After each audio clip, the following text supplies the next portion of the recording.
Good morning everyone. Welcome back to our online class again. In the last class we have discussed about the tribals and their living ways, ki how they were survived by different occupations. In that we have discussed about first two, the Jhum cultivation and the hunting and gathering. What was Jhum cultivation? It is the another name of shifting agriculture. It means the land was abundant, पर्याप्त जमीन थी. They mostly live in the hilly areas or in the forested areas, जंगलों में रहते थे.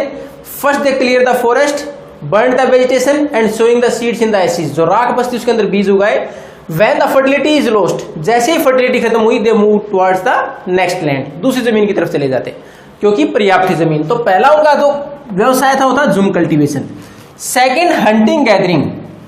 अब उसके साथ साथ जूम कल्टीवेशन के साथ साथ if they are not able to survive, अगर वो सर्वाइव नहीं कर पाते उसके ऊपर प्रोडक्शन के ऊपर और the production of food grains, then they also move for hunting, शिकार करने जाते, as well as going to gather different food items from the forest. चीजें बहुत सारी जो खाने के लिए उपयोग के लिए होती वो वहां से वनों से भी इकट्ठी करते. और केवल खाने पीने से चीजें संबंधित ही नहीं, different oils like Mahua tree was basically used for getting the oil for cooking as well as for lighting. कि घर में रोशनी को दिया वगैरह जलाना है, फिर खाना बनाना, उसके लिए महुआ ट्री था, उसका ऑयल इस्तेमाल करते थे वो. तो इसमें ये थी हमारे पास दो, जूम कल्टीवेशन और हंटिंग गैदरिंग, शिकार करना या फिर शिफ्टिंग एग्रीकल्चर करना. Now we are moving towards the third, that is herding. HERD, herd means a group of animals. अब जानवरों का एक झुंड. तो इन दो कामों के अलावा the tribals also do the herding for survival. अपने गुजारे के लिए साथ साथ तो जानवर भी रखते थे. They move from one place to another in search of pasture. अब जानवरों के चारे के लिए एक जगह दूसरी जगह मूव करते रहते थे. Once the dry season is there, जैसे ही किसी एक पर्टिकुलर जगह के ऊपर when the pasture is over, चारा खत्म हो जाता, they move to the next land, दूसरी जगह चले जाते अपने जानवरों के साथ.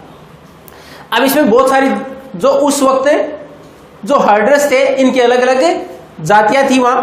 उसमें देखो वन गुजर्स पंजाब के थे जो अपने साथ कैटल्स रखते थे. Then after the लबादीज, Andhra Pradesh से लबादीज, ये भी ज्यादातर हमारे यहाँ जो बाकी कैटल्स हैं उनके साथ मूव करते. उसके बाद गद्दीज, बेसिकली ये कुल्लू, आपका जो बुक में नाम दे रखा है केवल उस पूरे स्टेट का नाम नहीं दे रखा है, कुल्लू मनाली, तो कुल्लू का नाम दे रखा है and it is in Himachal Pradesh. और ये कौन थे? सेफर्ड गडरिए, यानी भेड़ बकरियां रखते थे, उनके साथ मूव करते थे. जो हाइल्टीज हैं वहां during the winters there is a snowfall, बर्फ होती है, उस टाइम पर वो they come down to the valleys, घाटियों की तरफ आ जाते. And during the summers when the snow is melt, जब वो बर्फ पिघल जाती, they again move to the high areas, और ऊपर वापस मूव कर जाते. यानी according to season they continuously move for the pastures for their animals. अब उसके बाद एक और ऐसे ही ये बकरवाल्स, मैंने जम्मू कश्मीर लिखा है, basically they belong to Kashmir. ये भी they basically kept goats with them, ज्यादातर बकरियां रखते थे. और जम्मू कश्मीर की बजाय basically they belong to Kashmir से बिलोंग करते थे. तो उस टाइम पर शिफ्टिंग कल्टीवेशन और हंटिंग गैदरिंग के अलावा हर्डिंग, यानी वो लोग जानवर भी रखते थे और उन जानवरों के चारे के लिए जगह जगह मूव करते रहते थे. उसके साथ साथ whenever they required different things which are not produced in the forested areas, उन एरिया में जो प्रोडक्शन नहीं होता था उसके लिए क्या करते, then they are going to sell the product which they are going to get from their herds. जो अपने झुंड से जो मिलता, जैसे अगर भेड़ वगैरह की बात करें, then they are going to sell the wool, ऊन बेच सकते थे. Then after different milk products और मिल्क, वो चीजें बेचते हैं. Then they are going to get all these things from the near by market, whatever they required like food grains. अगर उसको अनाज वगैरह कहीं शॉर्टेज होती, उसको लेके आना पड़ता, तो वो कहां से ले सकते थे? जो नजदीक का मार्केट होता उसमें प्रोडक्ट उनके पास अवेलेबल होते, उसको बेच के कर ले लेते. अब नेक्स्ट हमारे पास जो फोर्थ ऑक्यूपेशन और the fourth work to survive, जो चौथा काम उनके लिए सर्वाइवल के था, वो था कि they also do the settled cultivation. अब शुरुआत हमने कहां से की थी? जूम कल्टीवेशन और शिफ्टिंग कल्टीवेशन से. यानी बेसिकली तो क्या करते थे? शिफ्टिंग कल्टीवेशन करते थे, क्योंकि लैंड वाज अवेलेबल, जमीन अवेलेबल थी उनके पास. लेकिन कुछ एक जनजातियां ऐसी थी, ये जो ट्राइबल्स ऐसे, इन्होंने की धीरे धीरे सेटल्ड कल्टीवेशन, एक जगह रह के और खेती करना सीख लिया और खेती करना शुरू कर दिया। अब उसमें महत्वपूर्ण जैसे मुंडाज है, जैसे हमने शुरुआत में जिस व्यक्ति की बात की थी बिरसा मुंडा, और सेंट्रल इंडिया की जनजातियां हैं ये, मुख्य तौर पर कहां की, झारखंड की। और मैंने इसका एक एग्जाम्पल भी दिया था कि जनजाति इलाका है झारखंड, और जब पहली बार झारखंड अलग हुआ और उसके जब बीजेपी की तरफ से पहले मुख्यमंत्री बने, कौन बने थे, अर्जुन मुंडा, यानी वो जनजाति इलाका है और सबसे महत्वपूर्ण जो जनजाति है वहां की वो मुंडा। तो ये क्या थी, ये मुंडा जनजाति थी। इन्होंने धीरे धीरे शिफ्टिंग की बजाय सेटल्ड कल्टीवेशन पर फोकस किया, एक ही जगह रह के खेती करना शुरू कर दिया।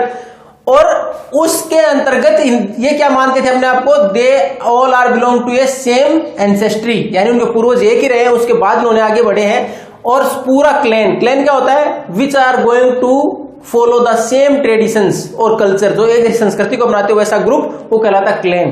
वो पूरा उसको मानते थे जो लैंड है वो उनके एंसेस्टर्स की है और सब उसके ऊपर अपना हक मानते थे। लेकिन ऐसा नहीं है कोई डिवीजन नहीं था, डिवीजन तो फिर भी था।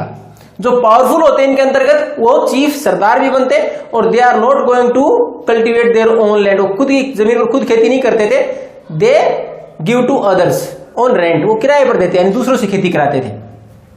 अब उसके बाद मुंडाज के अलावा दूसरी जो सेंट्रल इंडिया की दो जनजातियां ऐसी जो कि सेटल्ड कल्टीवेशन थी, वो थी गोंड्स और सांताल्स। ये दो जनजातियां गोंड और सांताल ये भी सेटल्ड कल्टीवेशन करते थे। अब जब ब्रिटिशर्स हमारे यहाँ आए तो उन्होंने शिफ्टिंग कल्टीवेशन से माना कि ये ज्यादा अच्छा है। क्यों, शिफ्टिंग कल्टीवेशन से उनको रेवेन्यू कलेक्ट करने में प्रॉब्लम होती थी कि आज यहाँ खेती कर रहे हैं, यहाँ डिसाइड किया कितने एरिया पर खेती, कितना उनसे कलेक्शन किया जाएगा टैक्स के तौर पर। अब उसके बाद प्रोडक्शन के अनुसार करते थे कि इस एरिया में इतना प्रोडक्शन होता, अगली बार पता चला कि अगली फसल के टाइम रोक दूसरी जगह मूव करके चले गए, फिर असेसमेंट करें उस लैंड का कितना प्रोडक्शन हो रहा है। तो उसके फिर दूसरा, जो वहां जितनी भी अच्छी क्वालिटी की लकड़ी मिलती थी, they are going to cut it, क्योंकि उनको तो खेती से मतलब था, शिफ्टिंग कल्टीवेशन करते, तो जो ट्राइबल्स थे वो उसको काट देते थे। तो एक महत्वपूर्ण संसाधन उनके हाथ से चला जाता, वो था ए ड्यूरेबल वुड और टिम्बर, एक अच्छी लकड़ी जो कि लंबे समय तक काम दे सकती, उसको केवल इसलिए काट देते उस पार्टिकुलर जगह को साफ करने के लिए, खेती के लिए। तो ब्रिटिशर्स भी किसको प्रेफर करते थे कि शिफ्टिंग कल्टीवेशन से सेटल्ड कल्टीवेशन ज्यादा अच्छी है, और they also consider them civilised than the shifting cultivators, और सेटल्ड जो थे उनको ज्यादा सिविलाइज्ड सभ्य भी मानते थे। और जैसे ब्रिटिशर्स हमारे यहाँ आए, उन इलाकों के ऊपर कब्जा किया, तो उन्होंने सोचा क्यों न किसको प्रोत्साहित किया जाए, the settled cultivation to be encourage, settled cultivation को एनकरेज किया जाए। तो ये हमारे यहाँ थे different ways to survive by the tribal groups, की हमारे यहाँ किस प्रकार सर्वाइव करते थे अलग अलग जो जनजातीय इलाके थे वो।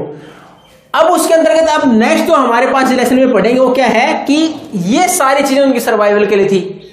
अब उनको विरोध क्यों करना पड़ा ब्रिटिशर्स का, जैसे ही ब्रिटिशर्स आए तो हाउ दे रिवोल्टेड और why they revolted against the Britishers, तो क्यों और कैसे उन्होंने इनके खिलाफ विद्रोह किया, और what were the problems faced by them during the British rule, British rule में इन्होंने किन किन प्रॉब्लम्स को फेस किया।